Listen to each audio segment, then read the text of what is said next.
So allow me this afternoon to greet you again. Good afternoon. As I've been indicated, I am the Deputy Speaker, Kenya National Assembly. I have been in politics for some time, since 2002.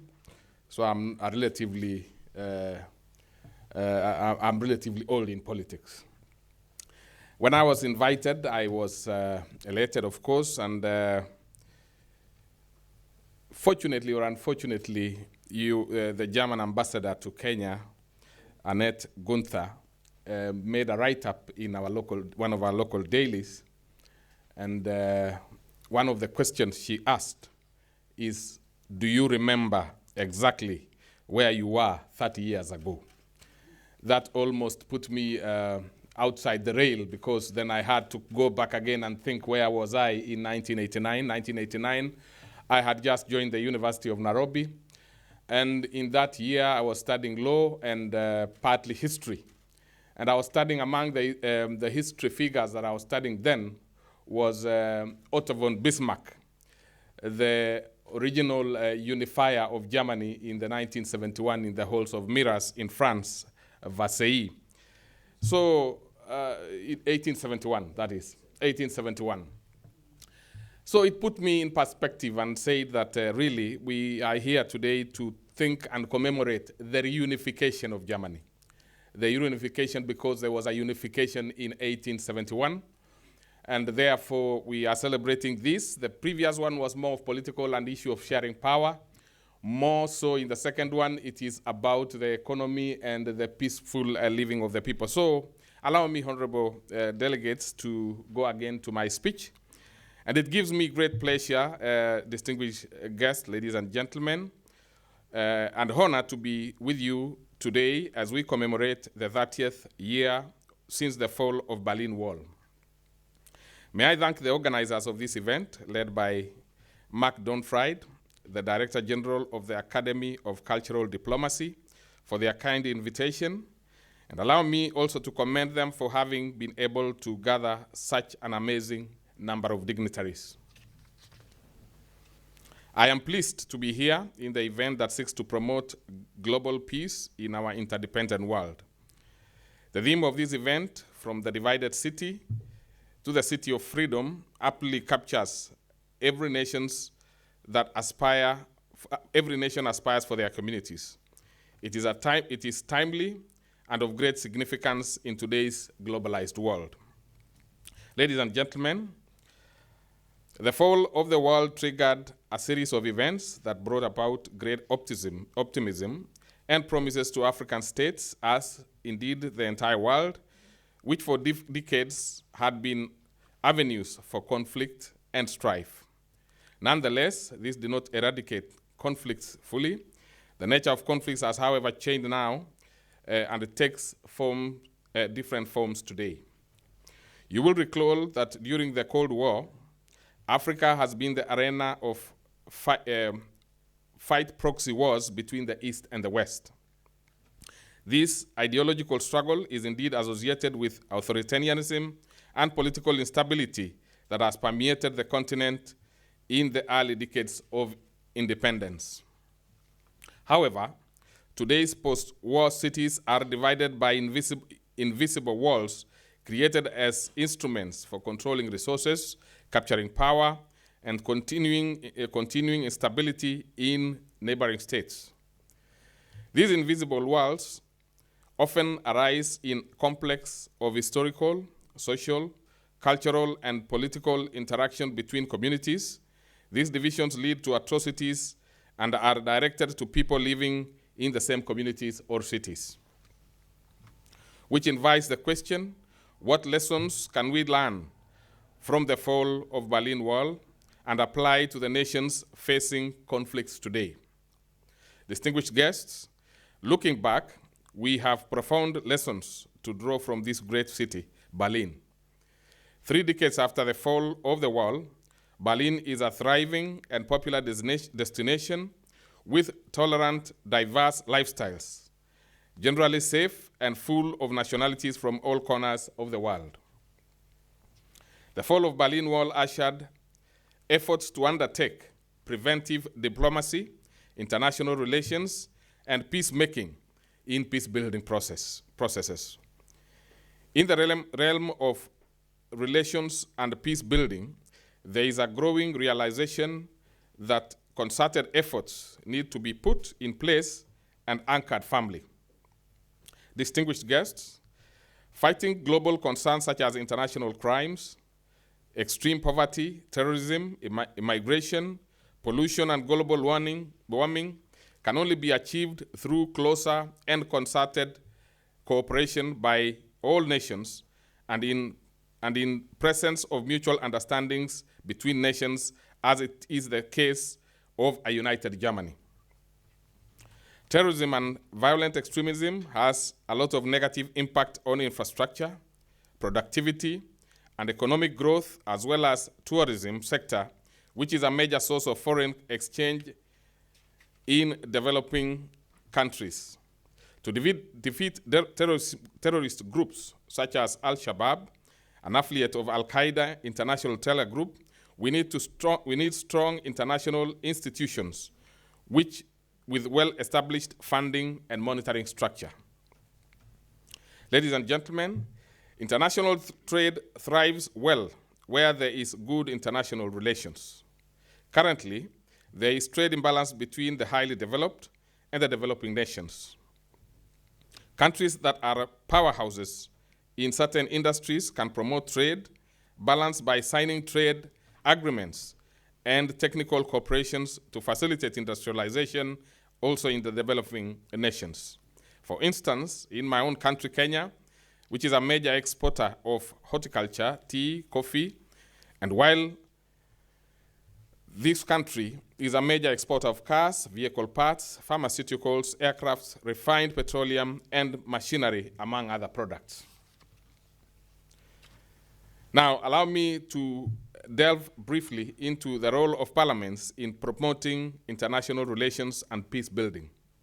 Distinguished ladies and gentlemen, in the recent past, parliaments have increased their cycles of influence by involving themselves in activities that were traditionally reserved to the executive, such as foreign relations and international diplomacy.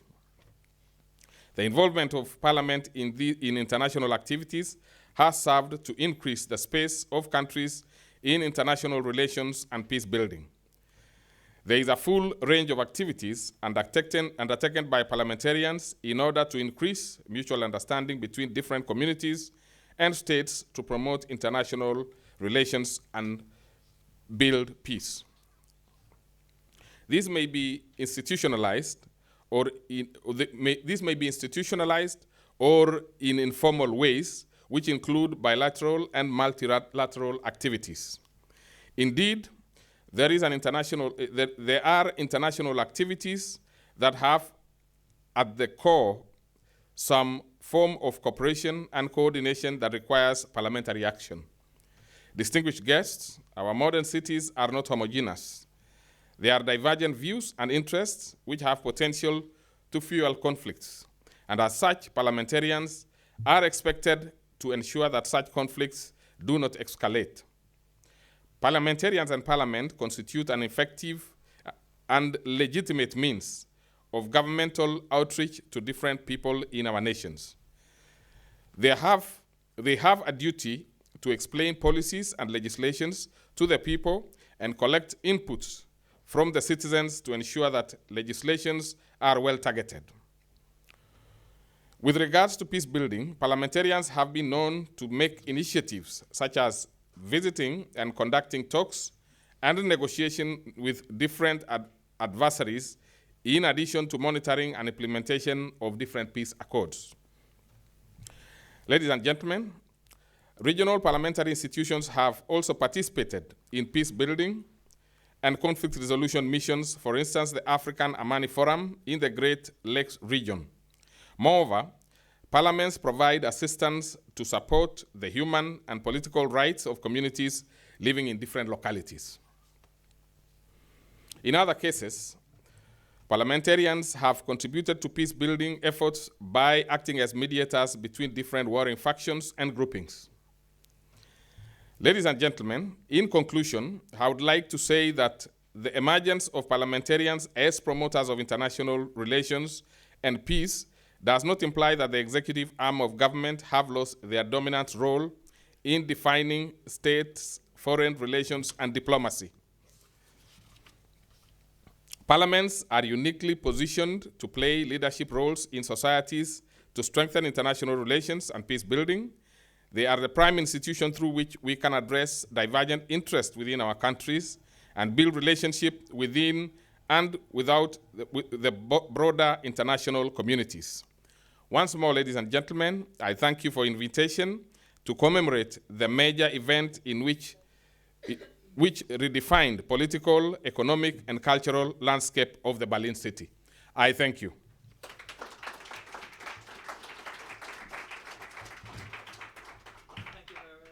I would be surprised if there will be any need for a question, but if there will be, I probably will take the route of the judge from Romania, where I would need interpretation as I think of how to answer. Okay. Thank you so much. My name is Enedi. I am a student here and proudly Kenyan. So thank you, sir. I am really glad that our Kenyan parliament is in the right way, or is doing a lot to actually make Kenya, peaceful, because we have had issues before. We had the post-election violence in 2007, 2008, and really the parliament has done a lot. I know you can do better, sir, but I really wish to commend you and tell you that you're doing great. However, please kindly also touch on the point that cultural diplomacy has worked for Kenya, considering that especially the two main ethnic communities have had, a lot of issues that caused such things like the 2007, 2008 election violence, and how things like the handshake and, intercultural initiatives between our ethnic communities is leading to a peaceful Kenya. Thank you. Thank you very much. Well, I will zero in particularly on the issue of handshake, because I'm sure when handshake is mentioned, many persons who are outside the Kenyan jurisdiction may not understand. In 2017, we had an election, a very hotly contested elections, and there were two major political formations. That is the formation called Jubilee, which is the ruling party, and a national coalition called NASA, which lost very narrowly the elections. Thereafter, after some decisions made by the president and his political and the politicians involved, there was a handshake between the president who won the election, and the chief opposition boss, who is a former prime minister. As a result, there was a lot of peace, and the tension went very low because of the handshake between the two competing parties. That is the current president and the former prime minister. And I believe that is what my Kenyan colleague is speaking to, that those are the kind of things that when happens in any country, it brings down the tension and improves the relations between communities. Thank you.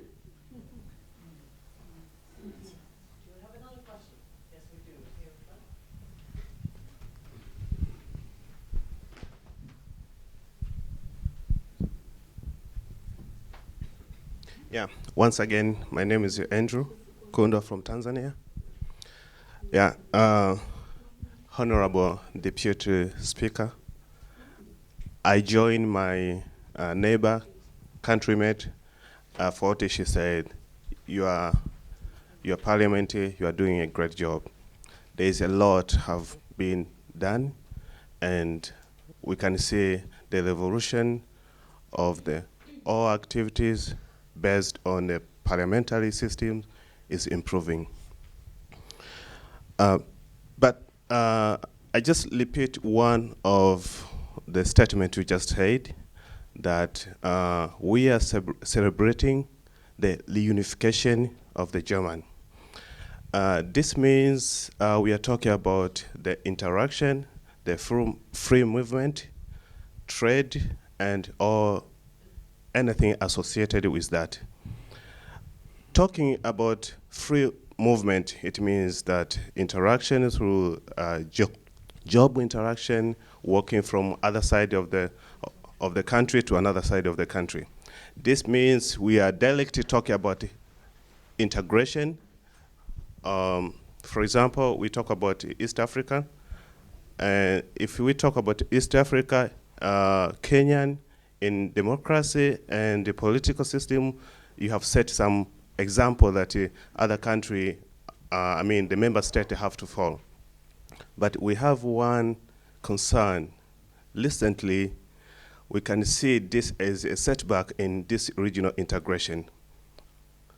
As a deputy speaker, and actually in the past few months, you can see that one of the member of the parliament in Kenya, I think this was a little bit confusing if was a real Kenyan, but let me say that it was kind of thing that is going to take us back where we don't wish to be. He tried to organize the people on the street and to chase away other member state citizens from Kenya and ask them to move back to their country. As a deputy speaker of the Kenya Parliament and as one of the member states of the East African community, what kind of initiatives are you going to take to make sure that we are going into the right direction as we have fought for this to this point? Thank you.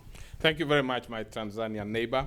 And I'll be very straight on that particular one. It is true, it is a live example of something that can bring a setback to integration among regional blocks and countries. That was a particular case of a member of parliament who made nasty comments against our neighboring country, people from our neighboring country. And it was almost as good as saying it was a criminal issue, and steps were taken immediately. That particular member of parliament was actually arrested and charged, and therefore tension went very low as a result of that. But most importantly, those are minor incidences. If you look at the German example of how they ended up becoming united, it took a long time. It was very painstaking, and there were a lot of setbacks along the way. Those are some of the few setbacks that occurred. But as a parliament, we've gone out of our way to make sure that we are able to show our Tanzanian neighbors that we are one and the same. In fact, just a week ago, actually less than a week ago, because Thursday last week, we had a celebration in our National Assembly. And our chief guest for the day was none other than the Speaker of the National Assembly of Tanzania. So that is to tell you that, and it is normal. Even at that point, there was also some comments from our Tanzanian members of parliament, colleagues, reacting, of course, to the situation which had come out of what the colleague in parliament had mentioned. So it happens all the time. What we need to do is that we should remain focused. There will be distractions, but we should remain focused because ultimately we should understand that there is a lot of, it's very positive when there is integration among regional countries. So we went out of our way to do that. The judiciary took its step, the executive took its step, and parliament, we have also gone out of our way to do it. And we really do not want to revisit things that have happened in the past. Some of the Kenyan legislators then were also arguing that there had been issues between ourselves and Tanzania, especially on issues of small border issues, including animals crossing the border, animals. These are things that happen all the time when you have siblings. There is these things happen, but they have been controlled. And as I've said, the Speaker of Tanzania was a chief guest just less than a week ago to emphasize the fact that there is nothing that will derail the cooperation between ourselves and our neighbors, whether it is the Tanzanians, the Burundians, the Ugandans, the Rwandese, the Sudanese. In fact, we also have a small problem with the Somali government, but we are resolving even that one, because there is a lot of importance in us remaining united, just like we can see an example of how Germany is thriving now after the fall of the wall. Thank you.